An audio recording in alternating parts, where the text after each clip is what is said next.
Jadi tidak mesti harus ijab dulu, baru kabul. Tidak mesti. Kabul dulu boleh, menerima dulu, baru ijab, itu boleh.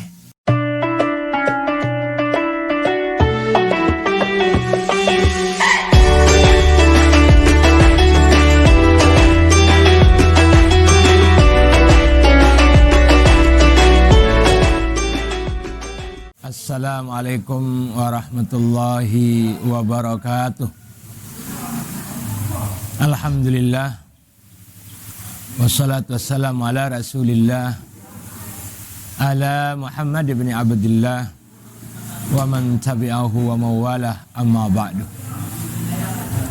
Tetap selalu tercurah limpahkan kehadiran baginda alam Nabi besar Muhammad sallallahu alaihi wasallam, yang telah membawa kita semua dari alam yang gelap gulita menuju ke alam yang terang benderang seperti sekarang ini, yakni ad-dinul Islam. Mudah-mudahan nanti di hari kiamat kita senantiasa mendapatkan syafaat beliau. Amin amin Allahumma amin. Hadirin al hadirat, sami jemaah rahimakumullah. Pada kesempatan ini kita akan melanjutkan pengajian rutin kita. Yang akan kita bahas pada selanjutnya ini adalah bab munakahat. Di mana munakahat ini adalah bab yang sangat penting di dalam kehidupan kita sehari-hari. Kita mulai dari paslon arkanun nikah. Saya akan mengambil ibarat dari kitab Tanwirul Qulub. Arkanun nikah, rukun nikah itu waya khamsatun. Rukun nikah itu ada 5. Yang paling inti, rukun nikah itu ada 5. Al-awalu, yang pertama adalah az-zawju, yaitu suami.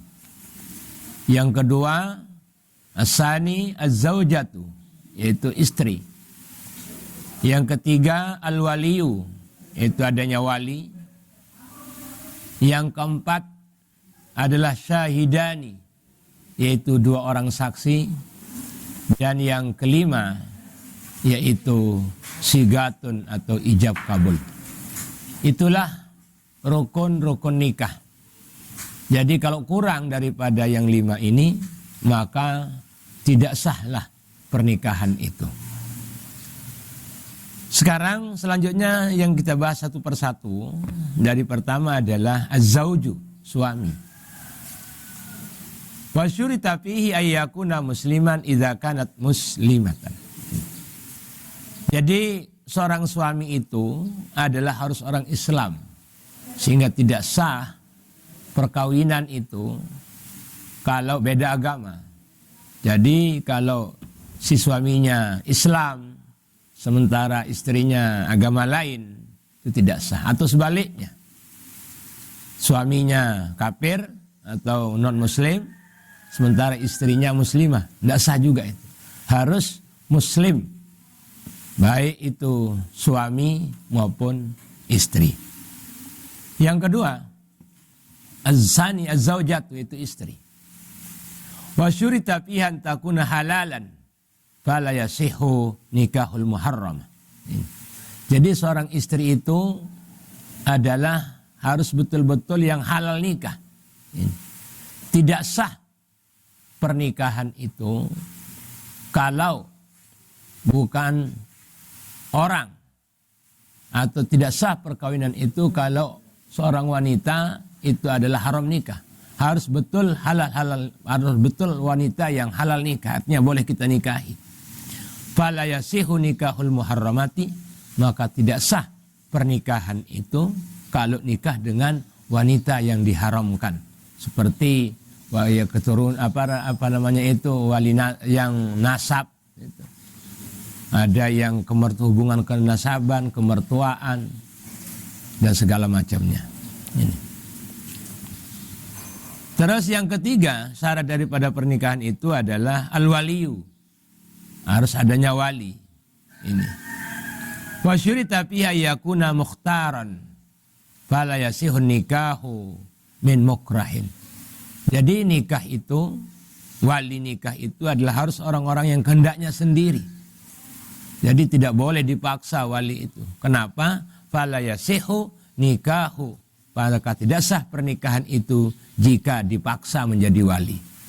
Jadi ini yang sekarang lagi ngetren, yang banyak terjadi, bahwa seorang wali ini yang berada di Masafatul Qasri itu berjarak dari lebih daripada 2 marhalah ini. Ini ada yang lagi ngetren ini, viral ini, walinya ada di luar negeri sana, sementara pengantinnya ada di Indonesia. Terus sekarang ini ada yang mengesahkan perwalian itu, mewakilkan wali yang ada di sini dengan melalui perantaraan video call itu. Jadi ini sudah dari dulu ya, itu tidak diperbolehkan, tidak sah perkawinan yang menyerahkan wali dengan cara HP atau telepon kalau dia berjarak di lebih daripada 2 marhalah. Ini tidak sah itu. Tapi ini sekarang ini ada yang memperbolehkan itu. Saya tidak tahu itu dari mana ibaratnya. Ini yang menikahkan, menyerahkan wali melalui perantaraan melalui video call itu tidak sah itu. Jadi wali itu adalah kalau memang seseorang perempuan yang tidak punya wali, maka walinya itu adalah hakim. As-sultanu waliyuman la waliyalah. Hakim itu adalah menjadi walinya orang yang tidak punya wali. Itu. Terus selanjutnya adalah yang keempat, yaitu syarat dari rukun-rukun daripada pernikahan itu adalah huduru syahidain, adalah hadirnya 2 orang saksi minimal ini 2 orang saksi. Wa syurita fiha islamun wa bulugun wa aqlun wa dzukuratun wa hurriyatun wa sam'un wa basarun wa natqun.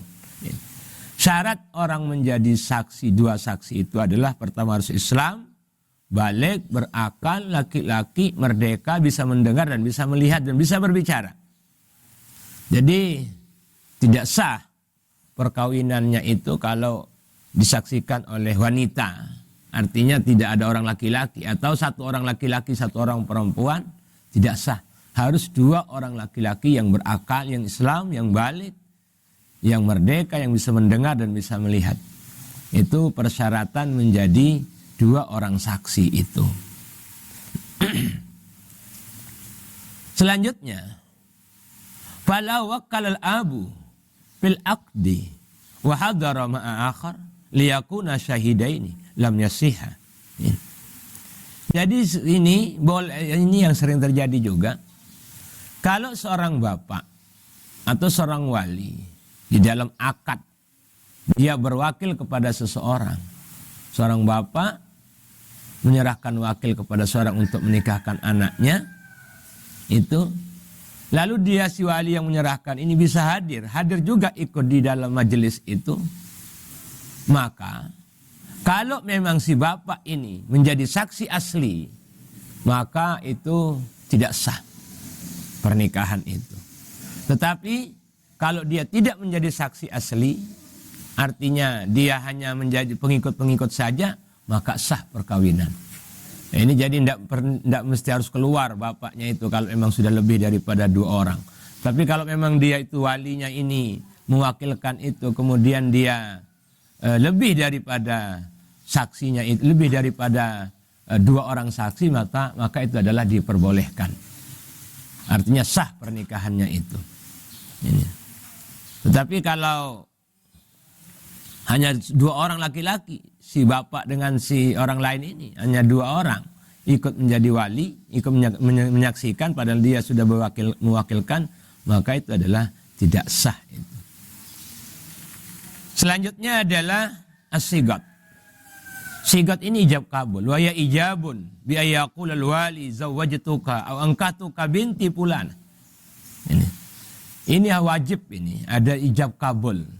Ijab serah terima itu. Dari wali ijab, yang dari pengantin laki namanya kabul, serah terima. Harus ada menyatakan ijab kabul. Wa qabulun bi ayaqula zauju tazawwajtu. Ini.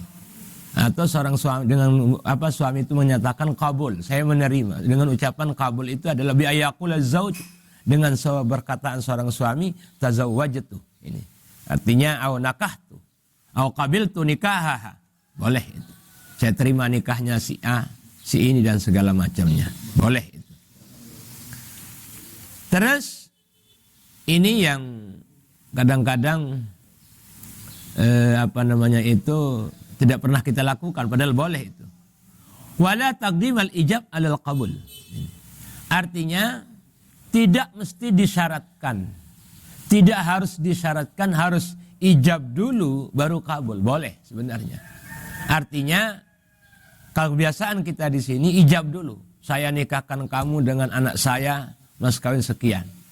Saya terima nikahnya ini dengan mas kawin sekian. Tidak mesti harus seperti itu sebenarnya. Boleh kabul duluan, boleh.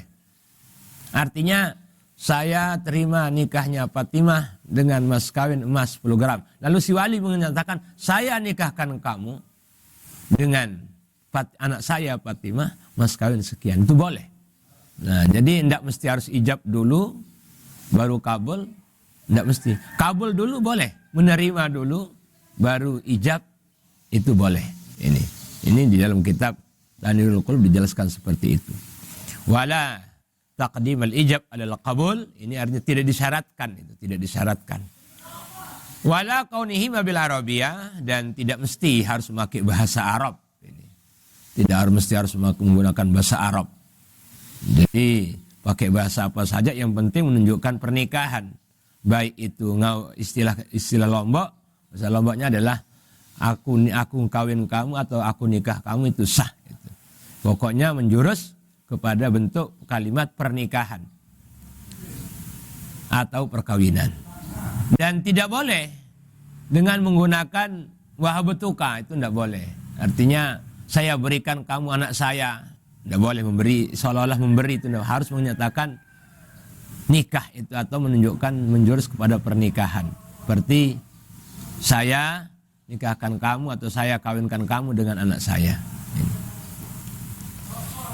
Terus selanjutnya walau wakala zauju qala al-wali'u walau wakala zauju, sekiranya suami mewakilkan juga boleh. Suami mewakilkan untuk menerima boleh. Jadi wali, saya ulangi sekali lagi, wali boleh mewakilkan kepada seseorang. Wali boleh mewakilkan kepada seseorang untuk menjadi wali. Demikian juga si suami boleh mewakilkan untuk menerima perkawinannya itu, menerima perkawinan atau kabulnya itu boleh diwakilkan. Umpama si suami ini malu atau tidak bisa ngomong atau kenapa ada satu dan lain hal sehingga harus diwakilkan, boleh diwakilkan. Nah, umpama tapi ketika ijab kabul itu harus jelas bahwa kalau yang menerimakan itu nanti seorang laki-laki ini sebagai wakil daripada pengantin laki, dia tidak boleh saya bilang terima. Saya terimakan nikahnya Fatimah dengan saya terimakan nikahnya Fatimah dan seterusnya. Itu kalau memang si suami tidak mampu untuk melangsungkan atau dia sendiri yang langsung untuk kabul di dalam pernikahan, boleh diwakilkan kepada orang lain. Ini. Hadirin hadirat sami jemaah rahimakumullah. Terus ini yang sering terjadi juga dalam mewakilkan di dalam berserah wali ini. Menyerahkan wali itu boleh, tetapi masih dalam jarak 2 marhalah atau dalam jarak masafatul qasri. Masafatul qasri boleh.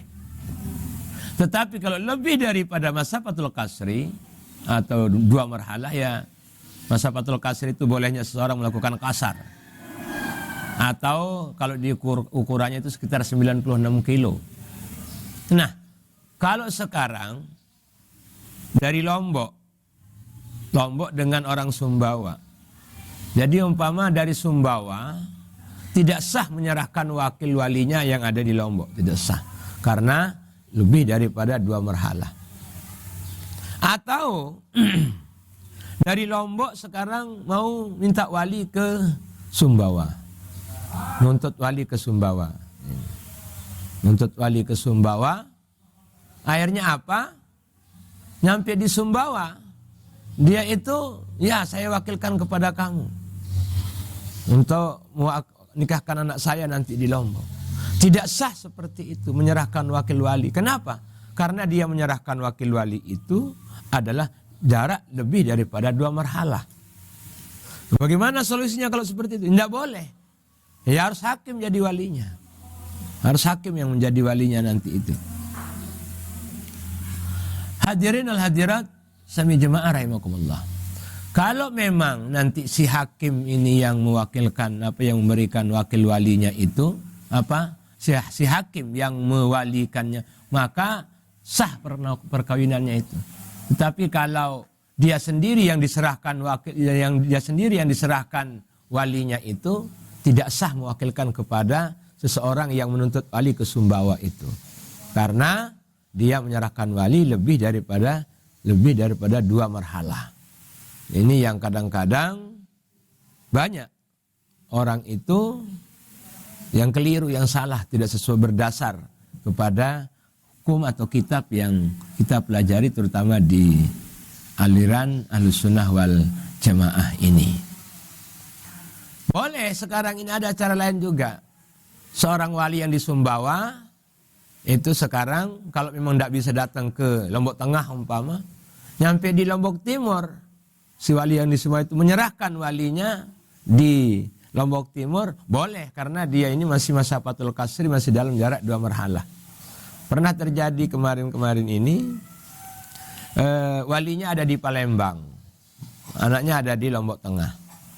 Akhirnya begitu dia sebenarnya harus pakai wali, anaknya ini adalah masih kecil, di bawah umur 19 tahun.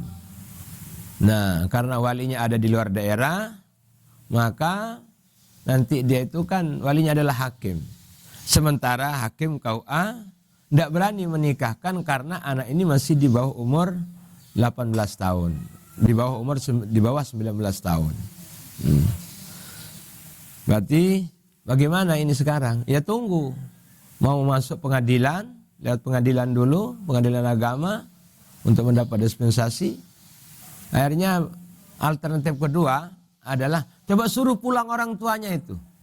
Suruh pulang orang tuanya, nanti nyampe di bandara, bil, nyampe di sana, nyerahkan wali di bil, lalu orang tuanya berangkat kembali. Tidak apa-apa, boleh.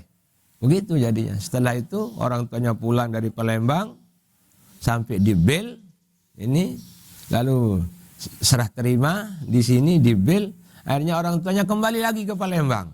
Bagaimana? Sah itu menyerahkan wakil wali, karena menyerahkan wakil wali itu adalah berada di bawah berada di kisaran atau kurang daripada 2 marhalah itu. Ini hadirin wal hadirat sami jemaah rahimakumullah. Ini mungkin yang dapat saya sampaikan tentang babul munakahat ini. Mudah-mudahan ada manfaat dan hikmahnya kepada kita semua. Mudah-mudahan Allah senantiasa meridhoi kita semua, dan mudah-mudahan kita selamat dunia akhirat ini.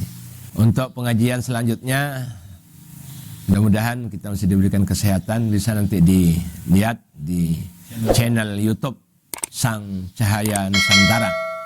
Ini pengajian, mudah-mudahan tetap kita diberikan kesehatan oleh Allah Subhanahu wa taala untuk bisa mengaji, sekalipun hanya melalui YouTube, terutama di channel YouTube Sang Cahaya Nusantara. Ini terus terang saja, ini ada, kalau memang seperti itu kehendak dari jemaah, ini saya sudah terapkan ini, dan alhamdulillah semua berhasil ini. Alhamdulillah dengan ridho Allah Subhanahu wa taala. Beberapa orang yang menginginkan untuk ingin jadi ini. Bahkan sampai tembus kepada DPD pernah 2 kali ini. Alhamdulillah jadi dewan juga alhamdulillah. Saya sarankan kalau ingin meraih sesuatu, insya Allah ini adalah doanya Nabi Yunus alaihissalam. Ini doa ini adalah dengan kalimat di dalam Al-Quran sudah ada itu. La ilaha illa anta subhanaka inni kuntu minaz zalimin. La ilaha illa anta subhanaka inni kuntu minaz zalimin. La ilaha illa anta subhanaka inni kuntu minaz zalimin. Ini alhamdulillah dari beberapa teman-teman yang ikhlas mengamalkannya. Alhamdulillah dia itu kesampaian apa yang ia hajatkan, apa yang ia cita-citakan. Jadi DPD, jadi DPR, alhamdulillah. Bagaimana pengamalannya? Terserah kita, kapanpun mau dan sebanyak-banyaknya diamalkan. Ini, insya Allah itu akan berhasil apa yang menjadi cita-cita kita di dalam kehidupan di dunia ini. A'udzubillahi minasyaitonirrajim. Bismillahirrahmanirrahim. Alhamdulillahirabbil alamin hamdan yuwafi ni'amahu wa yukafi mazidah. Ya Rabbana walakal hamdu kama yanbaghi li jalali wajhikal karim wa dun sultanik. Wa sallim radhiyallahu tabaraka wa ta'ala an sadatina ashabi Rasulillah ajma'in. Alhamdulillahirabbil alamin. Allahumma inna nas'aluka salamatan fid din wa afiatan fil jasad wa ziyadatan fil ilmi wa barakatan fil rizqi wa taubatan qabla al maut wa rahmatan indal maut wa maghfiratan ba'dal maut. Allahumma hawwin alaina fi sakaratil maut wa najata minan nar wal afwa wal hisab. Allahumma inna na'udzubika min yaumis su' wa min lailatis su' wa min sa'atis su' wa min sahibis su' wa min jaris su' fi daril muqamah. Rabbana atina fid dunya hasanah wa fil akhirati hasanah wa qina adzabannar. Subhana rabbika rabbil izzati amma yasifun wa salamun alal mursalin walhamdulillahi rabbil alamin. Al-Fatihah. A'udzu billahi minasyaitonir rajim. Bismillahirrahmanirrahim. Alhamdulillahi rabbil alamin arrahman. Iyyaka na'budu wa iyyaka nasta'in ihdinas siratal mustaqim siratal ladzina an'amta 'alaihim ghairil maghdubi 'alaihim waladdallin. Amin. Marilah kita tutup pengajian ini dengan sama-sama membaca Alhamdulillahirabbil alamin. Semoga bermanfaat kepada kita semua dan mudah kita husnul khatimah. Amin amin Allahumma amin. Wassalamualaikum warahmatullahi wabarakatuh.